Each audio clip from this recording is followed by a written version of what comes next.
Welcome to A Cup and a Conversation.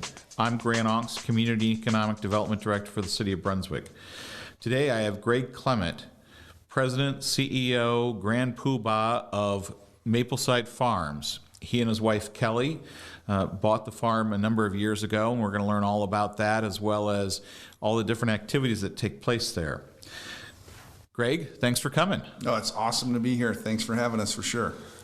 Well, Greg, Mapleside has a long history of being in Brunswick and the background of it. Why don't you tell us a little bit about that? Yeah, so where Mapleside is located, it's basically been a farm for the last 200 years, early 1800s. The Tillotson family originally bought Mapleside in the early 1800s. They sort of, incorporated it as a farm. And that's the current version of Mapleside. It goes back over 200 years. And what's pretty cool is the Tillotson family owned it for a little over 100 years. And then in 1927, there was a family who lived up in Cleveland, the Isons, and they had a child. So there was a couple. They had a young boy who was a year old, or almost a year old, who was very sickly. And they kept taking him to the doctor up in Cleveland, up by the IX Center. They lived, and a doctor prescribed good old-fashioned country sunshine. So they told the Ison family to move out to Brunswick because obviously Brunswick. So the prescription was for farmland. sunshine. Good old-fashioned country sunshine, and so they bought the farm from the Tillotsons, the Isons, Elmer and Clara, in 1927. And I'm 47 years old. I grew up in Brunswick, and I'd been going to Mapleside since I was a kid. I remember being 4 or 5 years old, and that same 1-year-old baby who was sickly, and when he moved to Mapleside, right, guess what happened? Everything cleared up. He grew up to be a healthy, strong, strapping young man. He sort of took over Mapleside Farms from his parents, and most of us who are alive today, like the patriarch of Mapleside Farms is Apple Bill Ison. So I remember him like bending over, like 5 years old, and him handing me an apple, and I looked up at him, and like larger than life, he was the Paul mythical Bunyan figure. You. Yeah, he was unbelievable, unbelievably kind and generous, and just a great steward of the property and the community and that part of Brunswick, the north end of Brunswick. Bill and Jane Ison, he married Jane Ison, and that's the patriarch and matriarch, and they had a bunch of kids. And so depending on your age, right, Mapleside Farms has a different meaning if you're in your 60s or 70s versus your 40s or 50s versus, your teenager or 20. We bought the farm in 2010. Late 2010, and it was sort of a surreal experience again because my wife Kelly and I had been going here since we were kids, and the property, the City of Brunswick had approved the year before or 2 years earlier a housing development, right? Because you can't really stop the path of progress. They were going to sell it to a developer, local developer outside of Brunswick, but I think there were 228 or 236 homes planned. And they were starting to plot it out. The housing market sort of collapsed in 2008-ish. So they paused that. The developer paused that with the Isons. Then we stepped in, and we actually bought the property before that developer was able to get their hands back on it. And it's funny because we've had developers over the years ask us when we're developing it, like, when are we going to maximize its highest and best use is what in commercial real estate, that term is like, hey, you want to buy a property, you want to maximize it for the highest and best use. Well, we believe strongly that its highest and best use is exactly what it is right now, a farm in the middle of the city, and right. Do a bunch of cool events, and yeah. That's cool. Yeah, for sure. Yeah, because obviously being the development director and being in what you do besides running the farm, you are in the commercial real estate business with a specialized software and other mechanisms. So you understand that all too well. And when you start analyzing that value and that use of that property, how many visitors do you get annually? Just to ballpark it. Probably close to 400,000 visitors a year. So 400,000 visitors a year. I don't think a housing development in Brunswick, Ohio would see 400,000 visitors a year. No, for sure. And I think the economic impact of that, right, it being sort of a tourist attraction, if you will, a little bit, it definitely helps out, the other businesses in the area and people coming in, the gas stations and restaurants. So we've never calculated the economic impact of that, but again, I think we feel pretty strongly that we'd like to keep the farm for 100 years. Right? Absolutely, we'd like to. You got this string of families who've owned it for roughly 100 years at a time.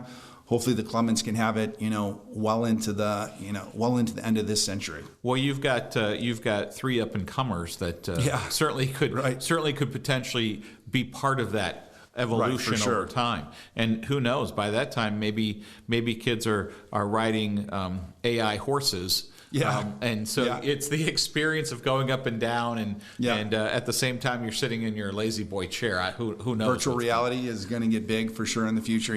Absolutely. So interestingly enough, so you've got 400,000 plus visitors a year and you've got all kinds of activities there. What are some of the activities that you have there? So when we bought the farm, we knew it had some economic uncertainty at the time, right, that we made the purchase. So we're a big fan of just asking customers, asking your guests what they like. Like what did they like about Mapleside? What didn't they like? So we did that through surveys, and we took the Ison's email list and our Facebook group. And that first year, we sort of did a ton of surveys. We asked everybody, hey, what makes you come to Mapleside? Besides the view, right? It's one of the highest points in the county. You see the sunset. That's, I think, the primary reason, just the beauty of the farm. But what do you like doing at Mapleside? Because the view doesn't pay the bills, right? The reason there was a ton of economic uncertainty about it was because you got to pay the property taxes, you got to pay all the team members, you got to pay insurance, you got to pay the mortgage. There's all these expenses in running a business, especially the farm that big in the middle of the city. And it is big. How many acres is it now, Greg? 145-ish or so, maybe 147. That's quite significant. Yeah, it's a bunch of different parcels. Especially in a city. Yeah, exactly. And a very developed city with developed areas, along with a city to the north that's extremely developed. So you've got a lot of suburban, urban type atmosphere going around, and then you have almost like a Central Park in New York in the middle of it, which is really phenomenally awesome. I think it's cool when we see people who've never been to Mapleside, because you mentioned our other technology company, and we have a company that's a software company. That's sort of after college, I got into real estate, and then we got into real estate technology, and that gave us the ability to do things like Mapleside, right? And even with the economic uncertainty, we knew that we could weather the storms. As long as we could turn this ship around a little bit, we could, sustain it. But when we see new people coming to the farm, right, for the first time, their eyes light up. Like when they walk on that hill, or when they turn and see the jump park, the kids see the jump park around the ice cream, it's like they're experiencing it for the first time. That's one of the coolest things every single season, to know that we're given, a tremendous amount of joy to a lot of families and helping them make memories, right, for the last 100 years. You mentioned the events. So a lot of the events, a lot of the surveys that we did, it was funny because people would always, we'd always have success when we did an event at the farm. When we bought the place, we kept the restaurant going. We actually put a lot of money in the restaurant, right? We built a wine bar up top, even though we're not a restaurant family. And the restaurant proceeded to lose money every month except the fall. So literally the first couple years of ownership, lost money. You make some money in the fall just because of the sheer amount of people that show up. Right. You can't not make money in the fall, but then you got to get through the 10 months out of the year that you're losing money. So we ran it for 2 years. We had this professional restaurateur come in and run the restaurant for 2 additional years. And then we realized, wow, people just don't think to come to Mapleside in the off season Wednesday for lunch. They come in the fall with their families for dinner. Right. But it wasn't that, for some reason, that mental block in people. So the restaurant, we unfortunately had to shut it down. We transformed it into the Lodge, which is a venue for events, and that was the best decision we've ever made, just to get the property on that right financial foundation, because it allowed us to build the barn. Yep. Recently, we built a waterfall behind it, which is a new venue.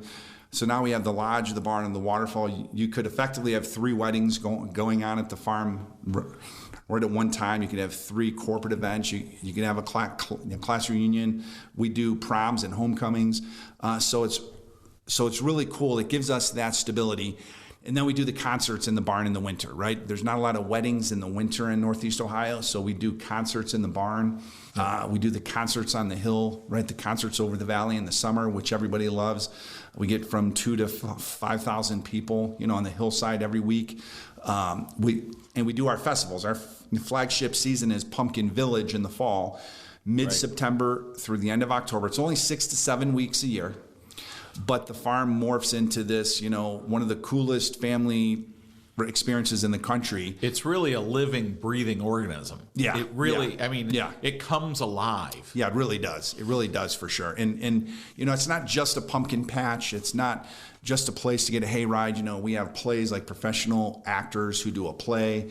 We have pig races. The funniest thing in the world is the pig race. If you haven't been out there recently to see the pig races, we have the Blue Barn, and we have these 8 pigs, and we race 4 at a time every hour and a half.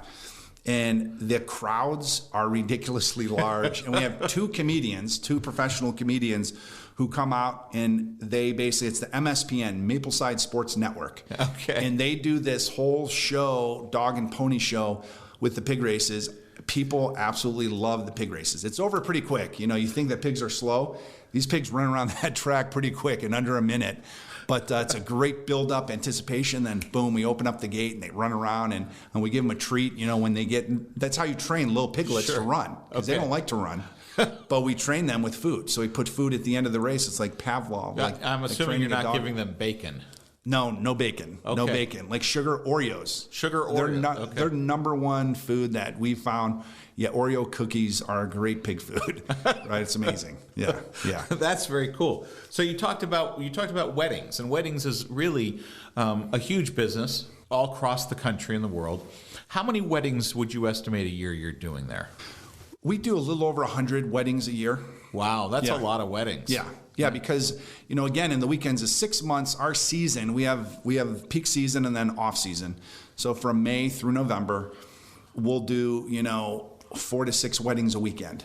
Wow! Because we have the double venues, and people get married on Friday. A lot of brides and grooms are deciding to get married on Fridays. Well, Saturdays is prime, obviously. A number one choice, and we're pretty booked for the next couple years on Saturdays. So we've opened up. We offer significant discounts for Friday and Sunday. Okay. And brides and grooms, they really don't mind getting married, on a Friday, because obviously they have the whole weekend to enjoy it. And wedding happens 4 or 5 o'clock at night anyway, so people are off work. So Fridays is becoming a big wedding time for us.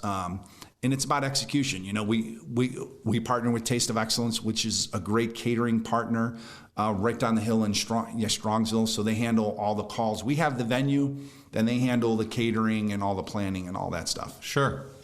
Well, that's exciting. And so you've got essentially 3 venues running, and one of the coolest, newest things you've got there is the waterfall. Yeah. How'd that come about, Greg? So we're always looking, you mentioned, right, farm in the middle of the city. And we're always looking, okay, how can we unlock more of the treasure that is Mapleside Farms?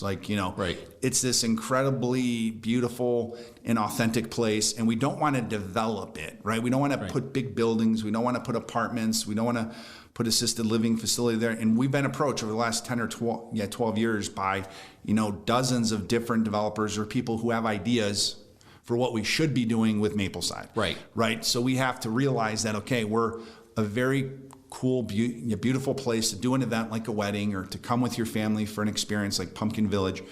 The barn, that waterfall's always been there. It's funny because on Facebook, social media, when we sort of let the word leak out that we're building a waterfall pavilion, right, we call it the waterfall, right? We have the lodge at Mapleside Farms. We have the barn at Mapleside Farms, and now we have the waterfall at Mapleside Farms. When we let the word out, people thought that we built a waterfall at Mapleside. No. Actually, God built this thing right a million years ago. And it is absolutely beautiful. Yeah, it's crazy. It's the very north end of the farm. When we had to buy the parking, right, because everybody remembers parking, just having a conversation with you used to park across the street. Now we bought the parcels because the they developed that. And there's really nice apartments across the street now, the Orchard, very high-end professional apartments. But obviously we can't park there anymore. So now we had to rent the parcels down Pearl Road, and we bought 14 acres off Boston.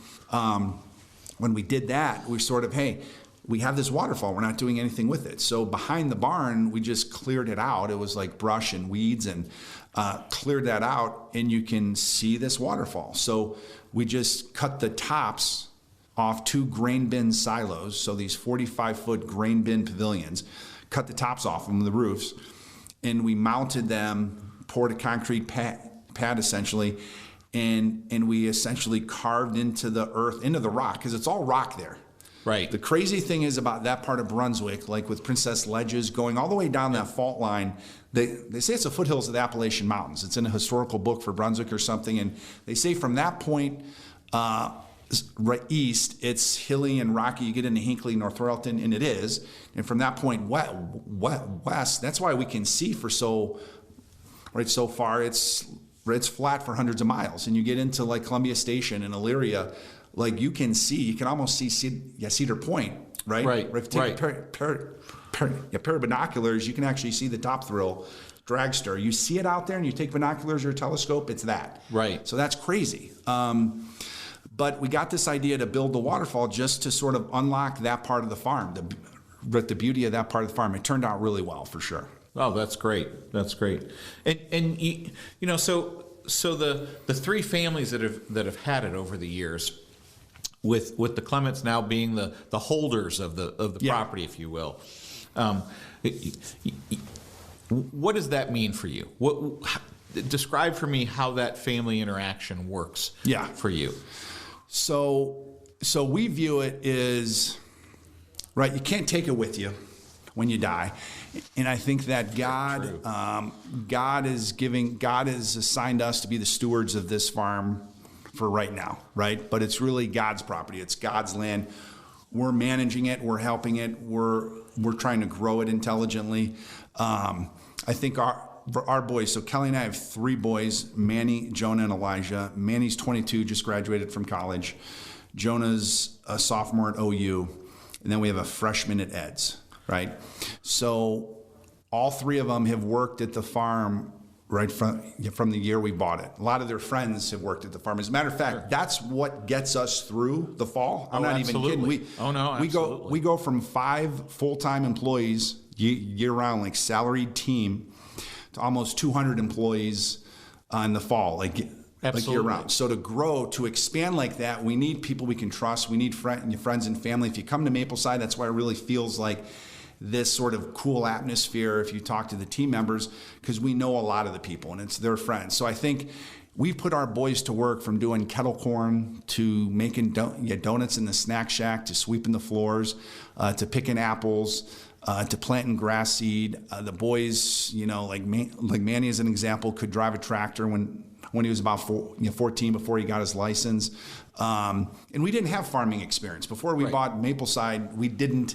Yeah, we grew up in Brunswick. We knew what Mapleside was. But you were a suburbanite. Yeah. I mean, I grew up building houses with my dad. My family has a construction background, like Clement Constructions, my brother's company. So he does great work in building houses and remodels, and he's had that business for 30 years. So I grew up with him bossing me around because he's 8 years older. Sure. Telling me to move that pile of shingles or get that wood over there, and right. So hard work. We're not like we totally get the hard work aspect, but the farming is a different type of work. Like if you can take a kid, a Brunswick High School kid or a junior high kid, and they work at Mapleside during the fall, every other job is easy to them. And we've had people over the last 10, 12 years tell us that they get in the professional workforce. The hardest job they've had was October Mapleside Farms. Yes. I mean, honestly. So it's great. Right. Yeah. On a side note, my wife happened to be a farm kid, grew up on some very large farms in Texas and Illinois, and the typical workday started truly at 5 a.m. So you were up at 4 having breakfast, which means the folks that were cooking were up before that cooking, and you were up and you were out in the fields and on the farm working before you went off to school. Then you came home, and I tell the story that my wife started driving tractors and other things at age 4 because where they lived, the closest neighbor was over 2 miles away. So you can imagine Yeah. all the things that take place at a farm. So I can appreciate that, and your boys doing that hard work. So one of the biggest things at your farm is the orchard itself. Yeah. You have apples. Yeah. What about these apples? Yeah, 18 varieties of apples, almost 4,000 apple trees. Mapleside in its heyday, like at peak apple capacity, they had a little over 8,000 apple trees. If I remember Bill Eisen, the conversation. Obviously, we didn't own it at that time, right? But they had over 8,000, almost 9,000 apple trees, and they have 18 varieties. So everything from the Melrose, the Jonathan, the Red Delicious, the Fuji, Wine Sap, Honeycrisp. We planted a few Honeycrisp trees. Honeycrisps are amazing. I don't know if you guys have had those apples. They're so delicious. It's almost a dessert. You're eating fruit, but it's almost a dessert. Very expensive to grow, very expensive to maintain. They're a very particular type of apple. That's why they're more expensive. They're like double the cost of a Melrose. I didn't know that. Yeah, Honeycrisp. There's like gourmet apples, they call them in the industry. And certain types of apples are just designed because you design an apple. And the thing is, we talked about Apple Bill Eisen in the 50s or 60s. He went to Ohio State. He got a pomology degree. A pomology degree, which is a fruit growing agricultural. Ohio State, big agricultural college. Bill got a degree in pomology, which is essentially fruit growing. And Bill Eisen invented the Melrose apple. So he took a Jonathan, the seeds of a Jonathan with the Red Delicious, and you germinate the seeds together, and you can create a new type of apple. That's why there's literally, I think like 800-900 different types of apples out there. We think of apples as an apple. You go to the store, you get a bag of apples. Well, what kind of apple is it? And what we've realized is that people, their apple particular. Like they like wine saps, and they call up and they're like, when are the wine saps, or when are the Melrose picked, or when are the the Honeycrisp or Red Delicious. So knowing when to pick an apple, when it's ripe, it's the dates vary from September. Right, apple tree only yields fruit one time a year, so you can only pick it one time a year. The bloom's in May, typically, and that's why it's so pretty. The orchard's so pretty in May, but then you see the little apple grow. It's cool. When we're down there every day, you see the little thing, and then it gets bigger and bigger, and it looks like a crab apple in the summer, and then by the fall, it's like this big, juicy honker of an apple. But just knowing when to pick them, knowing when to prune them. I think with an apple tree, what I didn't realize, the first year we bought the farm, this is a funny story. We buy the farm in 2010. So that winter, we literally bought the farm in December. January, the next month, right, and Eisens have been incredible to work with. Eisen still worked there. Bill Eisen still ran, which is the son of Bill and Jane. Bill Eisen, he's in his 60s now. He still helps run the orchard. His son, Billy, who was like 12 or 13 when we bought the farm, now is our orchard manager. So he lives on the property. He runs it. Yeah. So that connection between the Eisens and the Clements is positive. It's always been super positive. We've always leaned on them and relied on them quite heavily to just continue the tradition of this place. Like we didn't change the name. As you talk about, there's that stewardship. Yeah. Everyone's like, why didn't you change the name? Well, why in the heck would we change the name for Mapleside? It's got such a great reputation. So we just sort of kept rolling. But we buy the farm. Bill Eisen's down in the orchard, and I go down in the orchard. He was pruning the apple trees. Okay. In January. So late January. I go down there with Kelly, and we see literally these apple trees, like half of the trees are gone. Like the branches are cut off. We were shocked. So I'm thinking in my head, oh my God, like, are we destroying the trees? Like, what is happening? From the naked eye, it's like, what just happened here? But Bill is like, no, you have to actually prune the branches in order for the fruit to grow healthy on the rest of the tree. If you just let an apple tree grow wild, which a lot of people do in their backyard, they never prune the tree. Right. And they say, why can't we grow apples? Well, their tree is as big as this room. Like it spreads wide. Like you need to prune it every year pretty consistently. You cut more off than you think you should in order to save and preserve the quality of the apple for the next year. It's crazy. But it makes sense because that tree from the root system is only going to bring in a certain amount of nutrients and water. Right. So if you're trying to serve 300 apples, You're going to get 300 tiny apples versus 150, right, big solid apples. So pruning, we learned about pruning. And so it's really about the quality and not necessarily the quantity. It's totally the quality. Yeah, I think Mapleside is known for the quality of its fruit. A lot of Ohio orchards. There's some unbelievable Ohio orchards around us. And like our caramel apples, right? We pick those apples, we dip them in like caramel every week. We put some nuts on them, and we can't keep them in the store. Like people come in for the caramel apples, but again, you go to the mall to get a caramel apple, it's like a crab apple. Right. You get 3 little apples in a box. Ours are 1 apple, 3 times the size. It's just a different experience. Sure. Well, I would relate the pruning of the apple trees to the pruning of a tomato plant. Any of us that grow tomatoes in the spring and summer through early fall know that if you don't prune that plant, you're not going to get the right fruit. Yeah. And there are suckers on there and other things because it's only got so much capacity for that energy, and you want the energy to go to the fruit. I mean, that's really what you want to do. Right, for sure. Absolutely. So what do you think one of the biggest draws to your farm is? I think I know. But talk to us about how you come up with that amazing corn maze. Yeah. Every year you come up with some amazing design, and you've made national news for it as well. Yeah, for sure. When the Cavs won the NBA championship in 2016, we put LeBron James' face in the corn maze. We came up with the words "homegrown hero," which became sort of a hashtag, right? Like nationally. It was funny because we designed that in the corn maze, call it June-ish. Cavs won the NBA championship probably in June. So right when that happened, my boys had that idea. And it's usually the boys. One of the boys will come up with an idea. We've done a lot of celebrity sports. And people don't realize athletes. You talk about planning far in advance. Yeah. You're not going to do this until June. You're not going to do this until the fall when the corn is grown and ready to move. So you're doing this planning in June for September. Yeah, September and October. They say you've heard the term knee high by the 4th of July. That's sweet corn. Right, if farmers that plant sweet corn in Ohio, you want it to be knee high by the 4th of July. Our corn is literally ankle high by the 4th of July because we don't want it to come too early. We don't want to pick it in August. Right. We want it, and it's field corn. It's a more robust corn that's used to feed animals. It's not and it's not sweet corn, which only gets a certain height. This is field corn, which gets way higher, which is perfect for corn mazes. But the boys are usually the ones who pick that out. The LeBron thing happened, and it was cool because we're sitting in the office one day in June, and we just put that image of the corn maze on our Facebook account.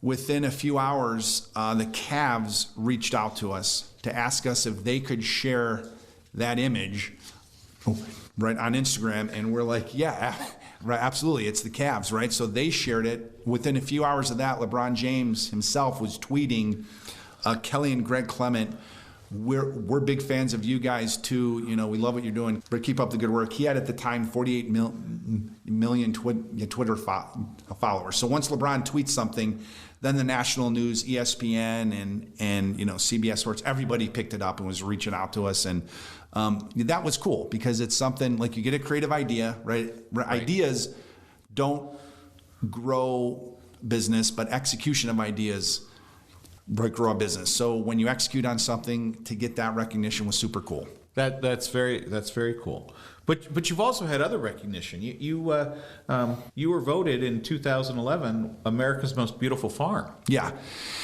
We had there was a guy, Bruce.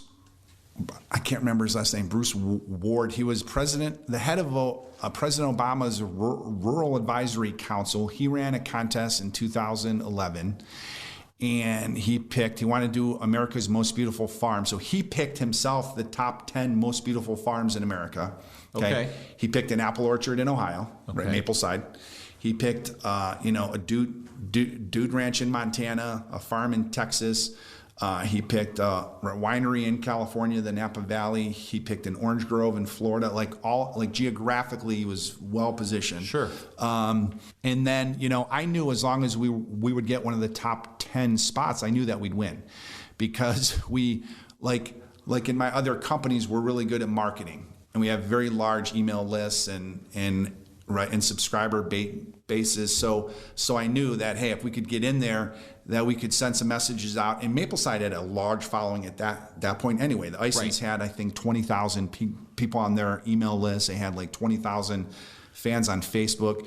So we had a little bit of an unfair advantage. But yeah, we were voted by the public, by the people who voted in that contest, America's Most Beautiful Farm. So that was cool for Mapleside. I think it's cool for the city, cool for Medina County, cool for this region, because just the competition was pretty awesome. Yeah, and if you come to Mapleside in the fall, you'd be hard pressed to say, yeah, you're not really the most beautiful. It is a gorgeous magical place. It is a magical place, and if you're down in the valley, just down the hill a little bit, and you look up and you see the spectacular way the barn lays out, and the beautiful woodwork, and how it all incorporates itself, it's hard not to think of it that way. And it's hard not to think of Mapleside ever not being here, because it is an oasis, and it is our central park, essentially. It never gets old. I mean, it's as we're driving around in the Gator, the Razor, around the farm, or a golf cart, just the undulation of Mapleside. It's not a flat piece of land, right? There's other farms that are flat pieces of land that can do a corn maze, and that can put a lot of call it just kid stuff around, little activities. I think the key at Mapleside is how do you position things properly so you don't take away from the beauty of the place, because that's part of the experience, is just being on a gorgeous farm like that, for sure. But you also talked about it with, you weren't looking to have structures all over the farm. No, you were looking to have the right things at the right place for the engagement and for the experience. I mean, when they talk about experiential activities, what a better place to go except Mapleside Farms in Brunswick, Ohio. Yeah, right. I think the best, if you really think about it, the end of our lives, and I like to talk to people like my grandparents, and you have deep conversations with them about life, and we've all seen the YouTube videos or TikTok that at the end of your life, like what really matters, it always comes down to people, to family and friends and experiences. It's not how much you worked at the office. It's not how much money you made. It's not the house you lived in or the car you drive. It's always about quality of life, and happiness is always about experiencing the world with people you love, people that give you energy and don't suck energy away from you. That's right. So that's how we build our friend groups. And that's, I think, a good way to be a good friend, is question whether you give energy to people or whether you take it away from them. Right. And you might be wondering, I don't have a lot of friends, or how do I increase my relationships, improve my relationships? You need to be a rock for everyone around you. You need to be strong. You need to be positive. Life's about perspective. You got to look at things. You got to wake up in the morning, and you got to find the beauty in everything around you versus finding what's wrong in the world. Yeah, sure, there's lots of things wrong, but you know what? There's a million things right. So recognizing that, seeing that, right? It's contagious. It's positive very much, attitude is contagious, or negative attitude is contagious. You can come into the office in the morning and feel awful and say, oh my gosh, it's another Monday, it's another Wednesday, whatever it might be. Or you can come into the office and say, hey, it's Monday, let's get going. Yeah. This is great. Yeah. And I would rather be around those folks that are like, let's get going. Yeah. Yeah. Singular message that I've delivered to my boys growing up is, don't let the world happen to you. You happen to the world. Like you walk into a room, you be the thermostat. Okay, so you adjust the temperature of the room. Don't let other people take your power away. Like, don't give your power out that easily. Like, your strength, and you're going to make an impact on people. So do that in a positive way, for sure. That's phenomenal. That's great advice, Greg. I really enjoyed hearing that. So, Greg, this is about the time when we start talking about a few other things that might be of interest to some of our listeners. What types of music do you enjoy? So my wife has listened to music. When you're a teenager, I never listened to music. It's funny. I never was into music. I like probably 80s, like rock and roll. I like the Styx. I like the Eagles. I like Journey. So probably an 80s child. I was in school growing up in the 80s. Sure. So that type of music. But honestly, I appreciate all types of music now. It could be jazz. It could be classical.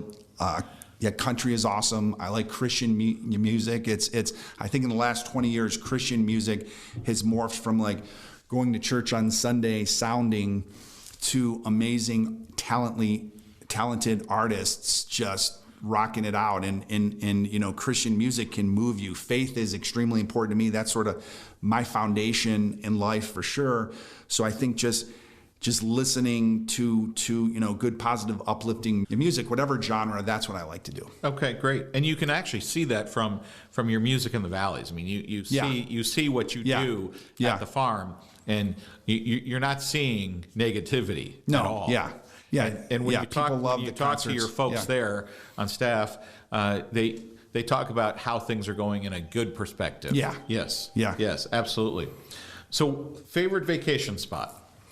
St. John in the U.S. Virgin Islands. Why? So Kelly took Manny when Kelly went on a cruise, like a 6-day cruise. I was at a work function or something. Manny was 6 months old, so she went with her sister and her mom on a cruise in the Caribbean, and they stopped at St. Thomas. This is before we traveled a lot. We've always wanted to travel a lot, like I've always felt. But as a kid growing up, like I went on one vacation as a kid. We went to Houghton Lake, Michigan, one time for 4 days. My parents just weren't into traveling, right? They had 7 kids, and so I knew that, man, I want to travel and explore the world. You look at it like God's made this big, beautiful, expansive world for us to explore, so let's go do that. So she was on a cruise to St. Thomas, took a day thing over to St. John, and she comes back and she's like, the most beautiful place that she's ever seen. So then the next year we went there and we stayed there, and now we've been back in 20 years. We've probably been back 10 times every couple years, rent a villa or, you know, get a room. It's just like when you think of tropical island, like that's what St. John is. You pull up to it on a boat, you fly into St. Thomas, you jump on a ferry, you go over to St. John, and you're pulling up. There's no commercialization on this island. So Rockefeller owned this island in the early 19th century. He donated the island to the U.S. National Parks. So 80% of the island is a park. It's undeveloped. There's no Subways or McDonald's on this island, no large hotels.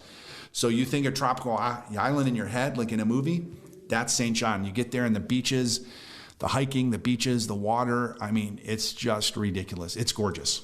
Excellent. Favorite pizza? Just pepperoni, maybe with extra cheese. Just simple. I'm a simpleton when it comes to pizza. Any particular place of pizza? Brunswick has a lot of great pizza spots. I like Ohio Pie. I like all of them. I like even like Marco's, but Giannino's Ohio Pie is great. Great American deep dish pizza. Yep. Well, it takes a little bit longer. I think they cook it twice or something. It takes like 40 minutes to get it. We have an Amish crew that built our house on the farm and that helped build the barn. We become friends with them over the last 8 years. They like to come to work in Brunswick at Mapleside because we get them pizza and they want the great American deep dish. It's so funny. Like they must not get that type of pizza out in Amish country ever, but they love that pizza for sure. That's awesome. Yeah. That's awesome. Favorite ice cream? Chocolate peanut butter. Do you know any place where you can get that kind of? So we serve great ice cream. You know, I know Honey Hut's great, Dairy Queen's great, but Mr. Z's, you know, we've got this small little ice cream shack at the farm. It's open seasonally, but Country Parlor ice cream we serve, and I think it's the best chocolate. It's got the best flavored ice cream, like chocolate peanut butter. I like hard ice cream more than soft. So an ice cream cone or an ice cream milkshake. So I make milkshakes myself. You load scoop after scoop after scoop in there. You put a little milk in, you stir it up. It's like a thick milkshake. That's delicious. I'm getting hungry. So what about? Let's go back to the farm for a minute. Pumpkins. You have a lot of pumpkins there. Yeah. So we call it Pumpkin Village, and that's sort of the theme that wraps around everything we do in the fall. We build the pumpkin wall, right, end of September. So we start picking pumpkins end of September. But we have acres and acres of pumpkins. We have the deer. We have a ton of deer who love pumpkins too. They jump the fence and they'll eat about half of our pumpkins every year. Really? Yeah, the deer love when you plant a pumpkin seed and it blossoms. You plant them in rows, like stacked rows, and we hand plant our pumpkin seeds. We don't have a pumpkin spreader. I forget the exact implement you'd pull on the John Deere tractor, but we've never invested in one. We plant them by hand right down the rows. It takes a few hours to do a row, but It's worth it. But then the deer just love to jump over the fence and eat the flowers when it starts to bloom.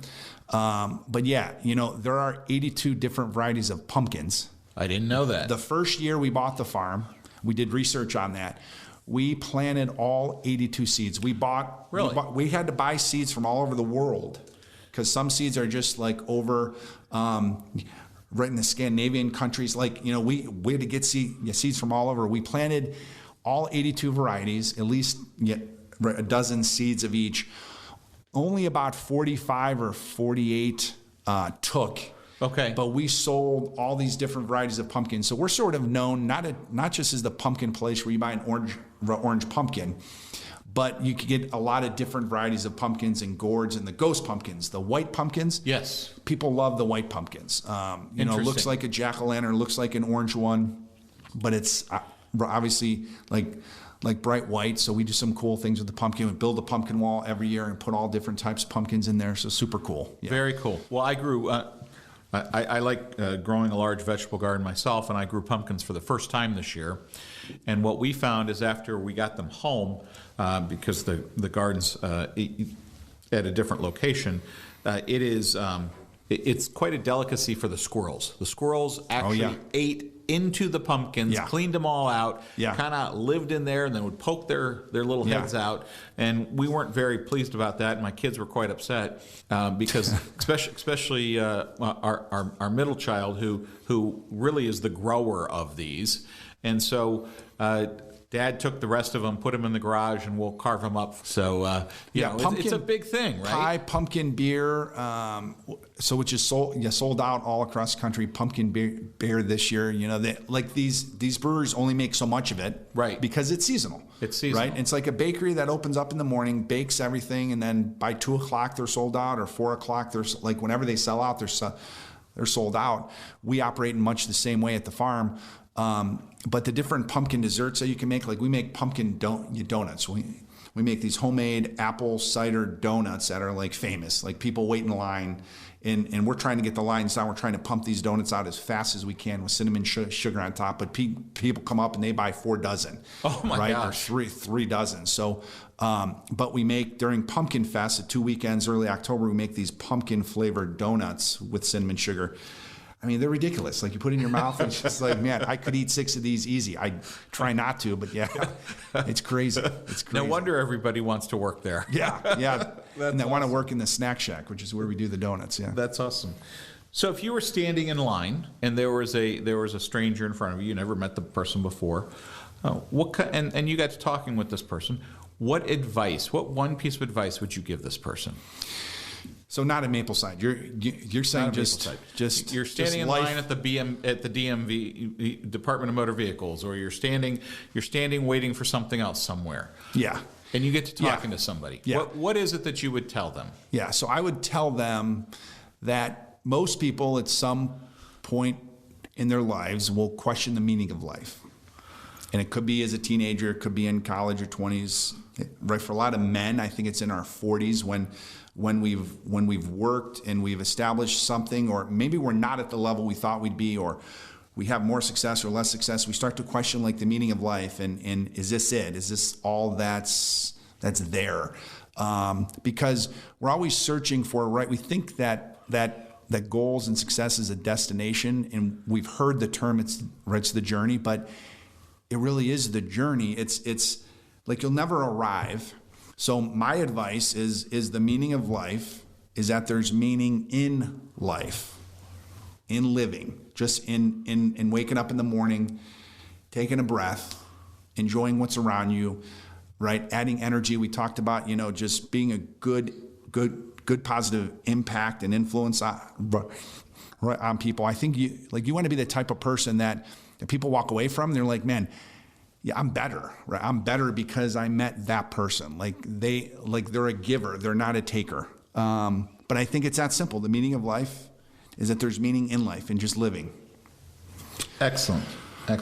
Greg, if people want to get a hold of you and Mapleside, and I know you do a lot of social media blast out there, how best do they reach out to the farm? Probably just our general info at Mapleside. So we get a lot of emails. Like when we send emails, if you join our VIP list, we call it, because we have, like, for example, Breakfast with Santa in December. It sells out super quick every year. You know, the wine tasting, the corn maze. A lot of the events we do, they sell out quickly. So to get on our VIP list, you know, you go to mapleside.com and you just pop your email in the VIP list, and you'll be the first group of people to get notified when we do these things. But absolutely, if you want to drop us a personal line, just info@mapleside.com would be the best way. Excellent. Well, Greg, I can't thank you enough for your time today. It's been very enlightening hearing more about the history of Mapleside, your involvement with it, from the Clements to the Isons to the beginning of it. The prescription for good country sunshine was golden. Crazy. Yeah. And but the apples, and the fact that a apple was invented here in Brunswick, Ohio, the Melrose. It's the state fruit of Ohio. It's the state fruit of Ohio. The Melrose is the state fruit, invented by Bill Ison, the state fruit of Ohio, which is super cool. That is super cool. Yeah. So I thank you very much. I'm going to come up and watch the MSN Network, the Mapleside Sports Network, and watch for sure. the pigs, you have to do that. The pigs run. This weekend. Okay. So send me a text, Grant, for sure. Okay, that'll be great. We'd love to have you. I appreciate it. Absolutely. Well, I want to thank Greg and all his time for speaking to us today. This has been a cup and a conversation, and we appreciate all your time and listening. Have a great one.